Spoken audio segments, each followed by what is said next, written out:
네, 소세키와 오가이 모두 일본 근대 문학의 두 거장인데요. 일본 문학 내에서의 영향력이야 우열을 가릴 수가 없긴 합니다. 작가의 영향력은 크게 언어적인 부분과 세계관적인 부분을 들 수 있겠는데요. 언어적인 부분에서 가령 소세키는 경제, 가치, 연상, 불가능, 무의식 같은 단어를, 그리고 오가이는 정보, 공상, 민요, 여배우, 교향곡 같은 단어들을 만들었죠.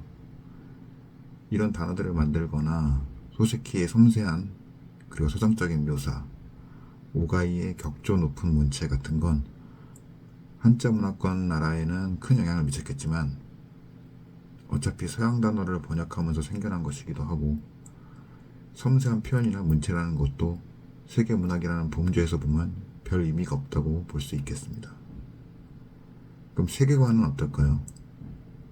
소세키나 오가이의 작품들은 일본 근대 문학의 출발점이라고 볼 수 있겠지만, 이 일본 근대 문학이라는 것은 서양 문화의 성과를 받아들여 일본식으로 모방한 것에 불과합니다. 가령 제가 소세키의 작품 중 가장 재밌게 읽은 그 후를 예로 들어볼게요. 고등 유민인 다이스케이 고미는 사실 서양식 사회 시스템에 갑작스럽게 놓이게 된 동양인의 불안입니다. 하지만 그 시스템은 다이스케에게 불가항력입니다. 그는 순응하거나 도태되어야 합니다. 서양 문화의 지배는 이미 상수입니다. 대전제입니다. 그런데 오가이는 조금 다릅니다. 무희나 아베일족 같은 작품에서는 오가이도 소세키와 다를 게 없습니다. 그러나 정기소설 3부작, 시부의 주사이, 이자와 란켄, 호조 가테이, 이 세 작품에 이르러서 오가이는 문학에서 완전히 새로운 영역을 개척합니다.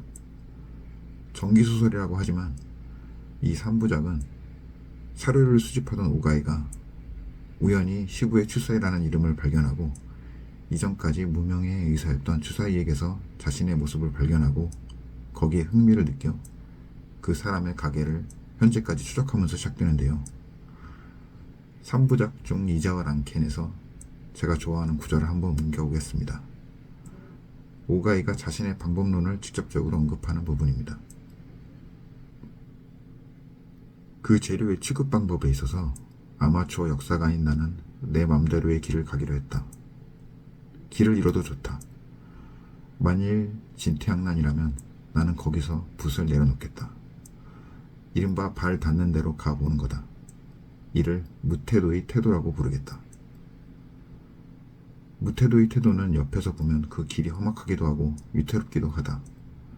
그러나 아마추어 역사가는 낙천가다.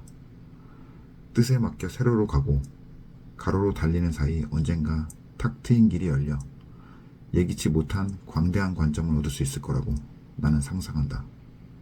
거기서 나는 소동파의 말을 빌려 나 자신의 앞길을 축복한다.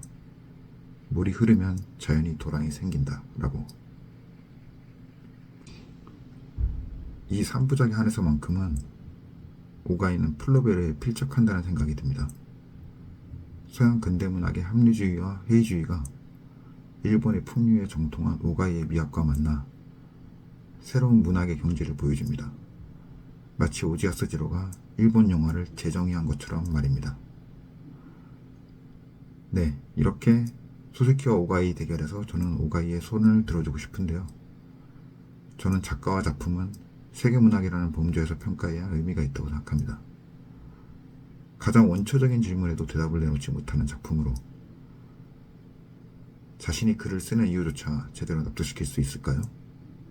그런 점에서 이 평가 기준은 한없이 낮은 것 같습니다.